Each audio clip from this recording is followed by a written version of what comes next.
There are jobs that are so difficult, so mentally and physically draining, not many people are willing to do. Being a mixed martial artist is one of those jobs. Training months, daily, in preparation for an opponent that is just as hungry as you are for the win. Willing to beat you down to the point of complete defeat. Mixed martial arts, like every other sport, there are winners and losers. A loss feels devastating. It could be financially crippling for your career and future. No, that. These days, financial security is never certain, especially when your paycheck relies on corporations. Especially with the pay that UFC fighters are getting. I think it's a money thing. I think everybody's underpaid. I think everybody's underpaid, and I think the media also knows it. Everybody's underpaid, and I don't think it's talked about a lot. We all should get more. The UFC makes a shitload of money, and I want them to make money. They're the best company. They without this sport, I would not be able to make a living. I want them to make tons of money. I'm not mad at that. Just want to share a little with us. That's all. Is there any chances? The only ones profiting are investors and shareholders. Even the highest paid fighters are getting ripped off, the McGregors and Khabibs. But they don't have it worse. Everyone else on the fight card does. The more Conor gets paid, the less you will on his fight card. But this is not Conor's fault, it's the UFC's. Trust me when I tell you, these guys are making a lot of money, and we are on par with all the other sports leagues out there. The most amazing part is we've only been here for 10 years. Every other league out there has been for 50 or more. Let's compare boxing's highest grossing fight and the UFC's highest grossing fight. May 2nd, 2015, Floyd Mayweather Jr. fighting Manny Pacquiao. Undefeated Mayweather against 8th Division World Champ Pacquiao. Boxing's highest grossing fight in history. What do you think the fighters were paid for this legendary fight? Let's break it down. A 4.6 million buy rate, aka pay-per-view sales, which is equivalent to $410 million. $72 million in gate or ticket sales, with an estimate total revenue of around $600 million. Both fighters got paid $300 million between the both of them. That's 50% of the total revenue generated from the fight. Now let's take a look at the UFC's highest grossing fight. October 6, 2018. UFC 229. Conor McGregor against Khabib Nurmagomedov. 2-division champion McGregor against undefeated champion Khabib. The UFC's highest grossing fight to date. The difference in pay is staggering. 2.4 million in pay-per-view sales, equivalent to $168 million. $17 million in ticket sales, with an estimate total revenue of $185 million. The total payout of all 24 fighters in the card is $6.6 million. That's 3.6% of the total revenue generated. But if you only take into account Khabib and McGregor's earnings of $5 million total, it is more like 2.6% of the total revenue given to only 2 fighters. And worst of all, 0.8%, yeah, that's right, less than 1% is given to the remaining 22 fighters on the card. McGregor may be underpaid, but the rest of the UFC is severely underpaid. Keep in mind, it could be more or less depending on the actual revenue and payout. You can say, yeah, the UFC has so many costs and expenses associated with it. let's say there was $42 million in revenue, cut that in more than half, because you're partners with the cable companies. Sure. And then we put on all the production ourselves. HBO doesn't come in and do our production. Fox doesn't come in and do our production. We do all the production ourselves. And the list goes on and on and on of all the costs that are involved in putting on a show.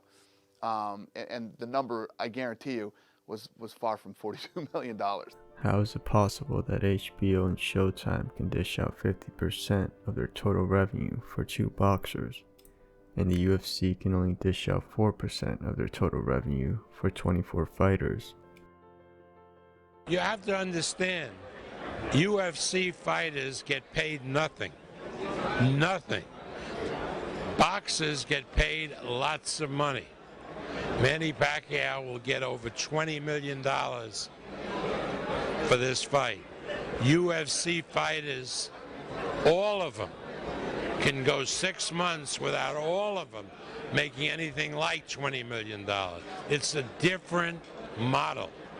UFC fighters, because the UFC is a monopoly, get stiffed. They don't get paid purses like boxers do. Let's compare two recent UFC fights, UFC 246 and UFC 249. UFC 246 took place on January 18, 2020, with Conor McGregor and Donald Cerrone. 1 million in pay-per-view sales, or roughly $70 million, and $11 million in ticket sales, with an estimate revenue of $81 million. All fighters getting paid a total of $4.4 million, which is 5.4% of the total revenue. UFC 249 took place on May 9, 2020. Tony Ferguson fights Justin Gaethje. Keep in mind, this was during the coronavirus quarantine, so the event was not live to fans, so the total revenue may be low. $700,000 in pay-per-view sales, generating $49 million in total revenue. And fighters getting paid $3.5 million, or 7.1% of the total revenue. Even with the relatively low revenue generated because of quarantine, the UFC still pays less than 10% of the total revenue generated. You can't make a big living as a UFC fighter because they don't get paid anything. We pay out more than 80% of the revenue to fighters. They don't pay out 20% of the revenue to their talent. It's a complete difference. They're a monopoly, and we're not. We have other competitors, Golden Boy, DeBella, Xanthra Promotions. There's other competitors with mixed martial arts, UFC, there's just one. So the poor fighter's got to take whatever's available. Keep in mind, the UFC is not some small business. It's a billion-dollar enterprise. To really show the severity of this problem, let's hear from the fighters themselves.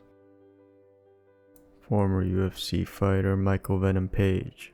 And they were just like, yeah, so our MMA fighters underpaid? Yes, they're underpaid. They're massively underpaid. And it's not going to change unless UFC have competition, because it means in order for you guys to stay with us now, we actually have to put our hand in our pocket properly, because these fighters make a lot of money for the UFC. So the boxers were making like 10, 20 million? Well, Canelo was on like 35 mil. 35 mil, Yeah. and Nate's making two? It was 500,000. It's ridiculous. Like, that should be what we have to put our bodies through. And on top of that as well, a lot of times you have to pay for medicals now anyway, because when I first came in, it wasn't as big. Now the UFC started doing the USADA, and all these different people started bringing in that following suit and bringing in all these medical things, which is great because it keeps the fighter safe. But we have to pay for that, which means there's guys that you have to pay 700 and something pounds for all your medicals to get done, and they keep adding all these different MRI scans. It feels like every single time you do a medical, there's another new scan that you have to do, and it's crucial to do it. you're paying like 700 something pounds. Some of these fighters are literally not even, you're in the minuses. You're not even going to get paid that, and you have to fork that out first to go and fight and not get that back. Former UFC fighter Rory McDonald. Financial. After the title fight with Robbie, just, getting all the way there, not winning the fight, and just still seeing my pay and what the offer was after that, it just kind of made me think like, man, I'm not at this rate. I'm just gonna be broke at the end of my career. Right. So you and basically people are making a lot of money off my fights. Right. It's just doesn't add up. So. Yeah. And that Robbie Lawler fight was called Fight of the Year by a lot of people. You're fighting for the title, like you said, and so it was a loss, but it was like an incredible fight. But you're saying after that, the way they showed you how much you were valued, you were like, I'm gonna look around. Yeah, especially with what I was offered originally, it was kind of just like, really? Okay, that's what I'm worth. UFC fighter Nick Diaz. And it was real short notice. I just had all these fights. They fight me too much, I'm most overworked, overtrained, underpaid, fighter. That's the way I feel, anyways. I do get paid well as an MMA fighter, but this isn't boxing, and I think we should get paid like this is boxing. I hear about people like George getting paid way more than me, and then Manny Pacquiao and people, professional boxers getting paid that much money. I don't even know why I'm doing this anymore, because I feel like I get paid way too much money, but not enough. And I'm more than happy with that. I can live with that. You know what I mean?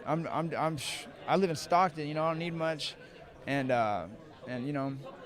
so. Former UFC fighter Quinton Rampage Jackson. No, I wouldn't be able to retire for the rest of my life. No, I don't think I would have, just because of how many kids I got and stuff I plan on doing. I would have kept doing movies and stuff like that, but that's besides the point. But off my MMA money that I made strictly from MMA, no, I don't think I would have been able to retire for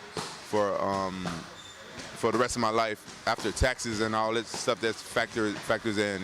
The UFC put a big number out there that I made so much money over the years, and honestly, I don't believe that is true. They lie about a lot of stuff, but after taxes and after you pay your team, your coaches, and your manager the percentage, you don't walk away with the number like they say that they pay you. It's just propaganda. You know what? I don't know if I should speak up on it, but it's one thing I probably would change. Probably would be the pay scale.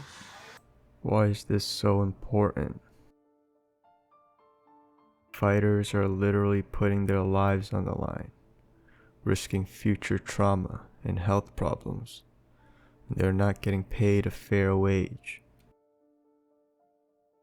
To give the UFC credit, the exact revenue and percentages may not be 100% accurate, but with the data available, it is clear as day that UFC fighters are getting the short end of the stick. Another story of the greedy large corporation taking advantage of its employees. It seems the bottom line is more important than the lives of human beings.